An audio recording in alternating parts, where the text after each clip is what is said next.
नमस्कार दोस्तों। आज है 10 मई और फ्रेंड्स डेली करंट अफेयर्स में आपका स्वागत है। फ्रेंड्स क्रेजी थॉट्स के इस चैनल पर आपका स्वागत है और आज की हमारी जो सीरीज है डेली करंट अफेयर्स की, फ्रेंड्स स्टार्ट करते हैं। आज का हमारा पहला question, who can take part in the presidential election is enshrined in which article of the constitution. राष्ट्रपति चुनाव में कौन हिस्सा ले सकता है, यह संविधान के किस अनुच्छेद में निहित है। किस अनुच्छेद में यह किया गया है कि राष्ट्रपति चुनाव में कौन हिस्सा ले सकता है। तो फ्रेंड्स अनुच्छेद 54 आर्टिकल 54 में यह दिया गया है कि कौन कौन राष्ट्रपति के चुनाव में हिस्सा लेते हैं। तो फ्रेंड्स भारतीय संविधान के अनुच्छेद 54 के तहत राष्ट्रपति का चुनाव एक निर्वाचक मंडल द्वारा किया जाता है, जिनमें संसद के दोनों सदनों के निर्वाचित सदस्य और सभी राज्यों तथा राष्ट्रीय राजधानी क्षेत्र दिल्ली एवं केंद्र शासित प्रदेश पुडुचेरी की विधानसभाओं के निर्वाचित सदस्य शामिल होते हैं। There is a special type of voting in the election of the president in India. What is it called? Bharat में राष्ट्रपति चुनाव में एक विशेष प्रकार से मतदान होता है, इसे क्या कहते हैं? तो single transferable vote system, single transferable vote system कहा जाता है, जिसके तहत हमारे यहाँ पर राष्ट्रपति चुनाव का इलेक्शन होता है। सिंगल वोट यानी मतदाता एक ही वोट देता है, किंतु वह कई उम्मीदवारों को अपनी प्राथमिकता के आधार पर वोट देता है, अर्थात वह बैलेट पेपर पर यह बताता है कि उसकी पहली पसंद कौन है और दूसरी और तीसरी कौन है। इस प्रकार यदि पहली पसंद वाले वोटों से विजेता का फैसला नहीं हो पाता है तो उम्मीदवार के खाते में वोटर की दूसरी पसंद को नए सिंगल वोट की तरह ट्रांसफर किया जाता है, इसलिए इसे सिंगल ट्रांसफरेबल वोट कहा जाता है। What is A purchasing manager index? क्रय प्रबंधक सूचकांक क्या है? It is an indicator of business activities in the manufacturing and service sectors. It is a survey based system. यह विनिर्माण और सेवा क्षेत्रों में व्यावसायिक गतिविधियों का एक संकेतक है। यह एक सर्वेक्षण आधारित प्रणाली है।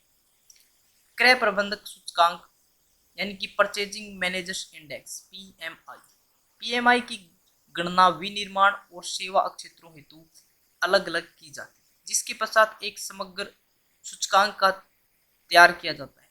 पीएमआई को 0 से 100 तक के सूचकांक पर मापा जाता है। 50 से ऊपर का आंकड़ा व्यावसायिक गतिविधि में विस्तार या विकास को दर्शाता है, जबकि 50 से नीचे का आंकड़ा गिरावट को प्रदर्शित करता है। इसके अकॉर्डिंग फ्रेंड्स क्या है कि पता लगाया जा सकता है, एक अनुमान कह सकते हैं। एक्चुअली जो मतलब होता है वो तो शायद नहीं लग पाता, लेकिन एक पोल लग जाता है कि हाँ इस वर्ष हमारी जो देश की व्यावसायिक गतिविधि है उसके अंदर गिरावट आएगी या उसके अंदर कोई अप डाउन, तो ताकि पहले हमें यह पता चल जाता है, तो इसके कारण हम अपनी जो भी गतिविधियां हैं उसके अंदर इम्प्रूवमेंट कर सकते हैं। What is A pulse oximeter used for? Pulse oximeter किसके लिए उपयोग किया जाता है? It is a device through which the amount of oxygen in the human body is detected. यह एक ऐसा यंत्र है जिसके माध्यम से मानव शरीर में ऑक्सीजन की मात्रा का पता लगाया जाता है। इसे उंगलियों, नाक, कान अथवा पैरों की उंगलियों में क्लिप की तरह लगाया जाता है। इसमें लगे सेंसर रक्त में ऑक्सीजन के प्रवाह तथा रक्त में ऑक्सीजन की मात्रा को पता लगाने में सक्षम होते हैं। What is meant by a cooperative bank? सहकारी बैंक से क्या तात्पर्य है? Cooperative bank refers to small financial institutions that provide loans to small businesses in both urban and non urban area. सहकारी बैंक का आशय उन छोटे वित्तीय संस्थानों से है जो शहरी और गैर शहरी यानी कि ग्रामीण दोनों क्षेत्रों में छोटे व्यवसायों को ऋण की सुविधा प्रदान करते हैं। सहकारी बैंक आमतौर पर अपने सदस्यों को कई प्रकार की बैंकिंग तथा वित्तीय सेवाएं जैसे कि ऋण देना, पैसे जमा करना और बैंक खाता आदि प्रदान करते हैं। उल्लेखनीय है कि सहकारी बैंक का प्राथमिक लक्ष्य अधिक से अधिक लाभ कमाना नहीं होता है, बल्कि अपने सदस्यों को सर्वोत्तम उत्पाद और सेवाएं उपलब्ध कराना होता है। सहकारी बैंकों का स्वामित्व और नियंत्रण सदस्यों द्वारा ही किया जाता है, जो लोकतांत्रिक रूप से निदेशक मंडल का चुनाव करते हैं। ये भारतीय रिजर्व बैंक द्वारा विनियमित किए जाते हैं एवं बैंकिंग विनियमन अधिनियम 1949 के साथ साथ बैंकिंग कानून अधिनियम 1965 के तहत आते हैं। अगर आपको डेली करंट अफेयर्स की प्रिपरेशन करनी है तो आप हमारे इस चैनल से कर सकते हैं। यहाँ पर एचएससी, एसएससी, बैंकिंग, आरआरबी सभी के लिए करंट अफेयर्स के लिए प्रिपरेशन करवाई जाती है। What is the purpose of SARFAESI act 2002? SARFAESI अधिनियम 2002 का क्या उद्देश्य? The act is designed to address the problem of non-performing assets यानी कि NPA और bad assets through different process and mechanism। NPA काफी बार सुना होगा कि हमारे बैंकों का NPA बढ़ गया है, तो इसको नॉन परफॉर्मिंग एसेट्स यानी कि वो धन जो हमने किसी को लोन दे दिया है लेकिन वह ना तो आ रहा है ना ही उससे कोई ब्याज वगैरह, मतलब नॉन परफॉर्मिंग, उसकी जो रुपए की कोई भी एक वैल्यू थी ना वो बंद हो गई है एकदम से। इस अधिनियम को अलग अलग प्रक्रियाओं और तंत्रों के माध्यम से गैर निष्पादनकारी संपत्ति यानी कि एनपी या खराब संपत्ति की समस्या को हल करने के लिए तैयार किया जाता है। जो सरफेसी अधिनियम है 2002, इसका प्रयोग जो एनपी होता है इसके लिए किया जाता है। सरफेसी अधिनियम Securitization and Reconstruction of Financial Assets and Enforcement of Security Interest Act 2002 वित्तीय संस्थानों को भिन्न भिन्न तरीकों से संपत्ति की गुणवत्ता सुनिश्चित करने में मदद करता है। सरकार ने ऋण वसूली न्यायाधिकरण डेब्ट रिकवरी ट्राइब्यूनल्स DRTs को पुनः जीवंत करने और नए दिवालियापन कानून के तहत परिसंपत्ति पुनर्निर्माण की प्रभावशीलता को बढ़ाने के लिए एसेट रिकंस्ट्रक्शन कंपनियों को सशक्त बनाने हेतु अगस्त 2016 में सरफेसी अधिनियम में संशोधन भी किया। What is a force majeure policy? Force majeure policy क्या है? फोर्स मेजर या act of God refers to such extraordinary events and circumstances which are beyond human control. Most insurers use the force majeure clause in their insurance policy. Force majeure या act of God से ऐसी असाधारण घटनाओं और परिस्थितियों से है जो मानव नियंत्रण से परे। ज्यादातर बीमाकर्ता फोर्स मेजर क्लॉज उपयोग अपनी बीमा पॉलिसियों में करते हैं। फोर्स मेजर क्लॉज बीमा पॉलिसी में शामिल दोनों पक्षों को अनुबंध के दायित्व या बाध्यताओं से मुक्त करता है। फोर्स मेजर से संबंधित नियम भारतीय संविधा अधिनियम 1872 के तहत निर्धारित किए गए। On what basis are micro, small and medium enterprises determine? सूक्ष्म, लघु और मध्यम उद्यम का निर्धारण किस आधार पर किया जाता है? Micro, small and medium enterprises MSME। आपने काफी बार नाम सुना होगा कि MSME के लिए गवर्नमेंट ने ये किया वो। तो फ्रेंड्स, MSME का मतलब होता है माइक्रो, स्मॉल एंड मीडियम। तीन टाइप के जो हमारे बिजनेस हैं, उद्योग हैं, उनके लिए। It is done under the micro, small and medium enterprises development act 2006।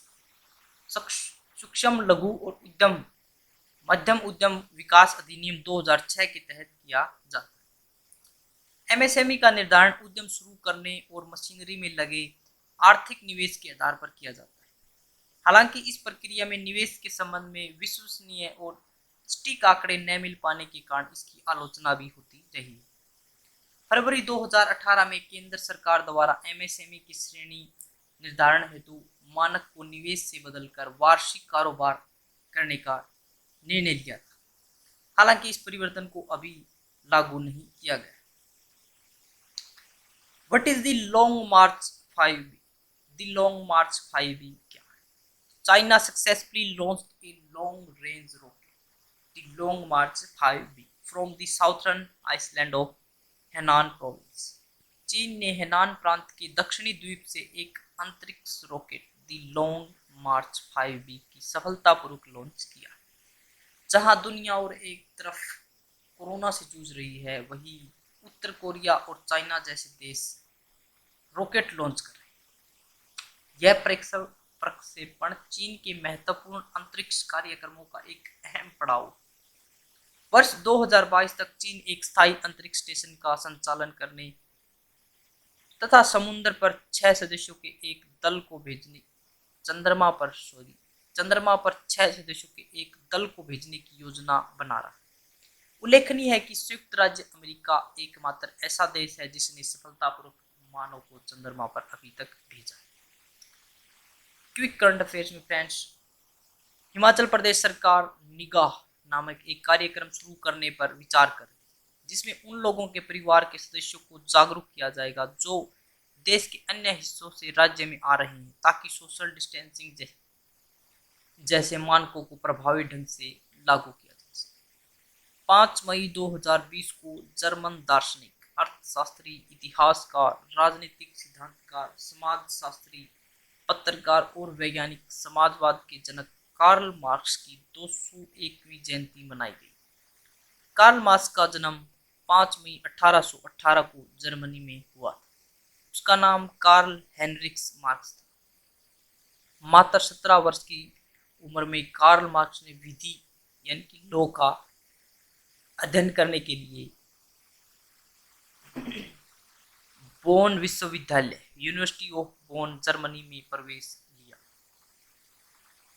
नागरिक उड्डयन मंत्रालय के तहत कार्यरत नागरिक उड्डयन महानिदेशालय ने ग्रुड नामक एक पोर्टल लॉन्च किया है। ग्रुड का पूर्ण स्वरूप government authorisation for relief using drones, यानी कि ड्रोन से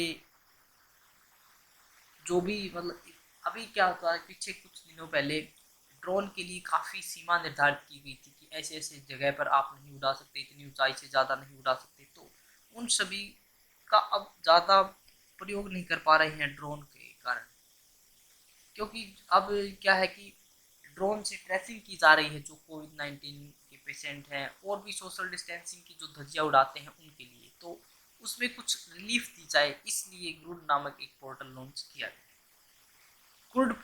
ग्रुड पोर्टल कोविड-19 महामारी से मुकाबले के लिए ड्रोन संचालित करने हेतु केंद्र सरकार से छूट प्राप्त करने के लिए राज्य संस्थाओं की सहायता करेगा। अपने सपनों को जिंदा रखिए। अगर आपके सपनों की चिंगारी बुझ गई तो इसका मतलब यह है कि आपने जीते जी आत्महत्या कर ली। आपके सपने, हर व्यक्ति के अपने सपने होते हैं, हर व्यक्ति कुछ करना चाहता है अपने जीवन में, लेकिन अगर आपने किसी दिन यह सोच लिया कि मेरे सपने अब नहीं रहे या मैं अब कुछ नहीं कर सकता, तो आप समझ सकते हैं कि इसका मतलब यही है कि आपने जीते जी आत्महत्या कर ली। क्वेश्चन ऑफ द डे है फ्रेंड्स, भारत में राष्ट्रपति के चुनाव किस सिस्टम के तहत होते हैं? भारत में राष्ट्रपति के चुनाव किस सिस्टम के तहत होते हैं? तो आम लोगों द्वारा, ऑप्शन बी डायरेक्ट वोटिंग से, option C single transferable vote system से और ऑप्शन डी निर्वाचन पद्धति द्वारा। जो क्वेश्चन ऑफ द डे होता है फ्रेंड्स हमारा, उसका जो आंसर होता है वो हमारी उसी दिन की करंट अफेयर्स की जो वीडियो होती है उसी के अंदर निहित होता है। तो आप कितना समझ पाते हैं, इससे एक यह भी आप अनुमान लगा पाते हैं कि हमारी करंट अफेयर से आज आपने क्या सीखा, क्या वह इसके अंदर था जो क्वेश्चन हमने पूछा, और क्या आप उसका आंसर दे पाए। फ्रेंड्स, अगर आपको हमारी वीडियो पसंद आई हो तो इसे शेयर करें और हमारे चैनल को सब्सक्राइब करें। अगर आप इसकी पीडीएफ चाहते हैं तो आप हमारे टेलीग्राम ग्रुप को भी ज्वाइन कर सकते हैं, जिसका लिंक हमने डिस्क्रिप्शन बॉक्स में दिया हुआ है। फ्रेंड्स, आज के लिए इतना ही। Thanks for watching.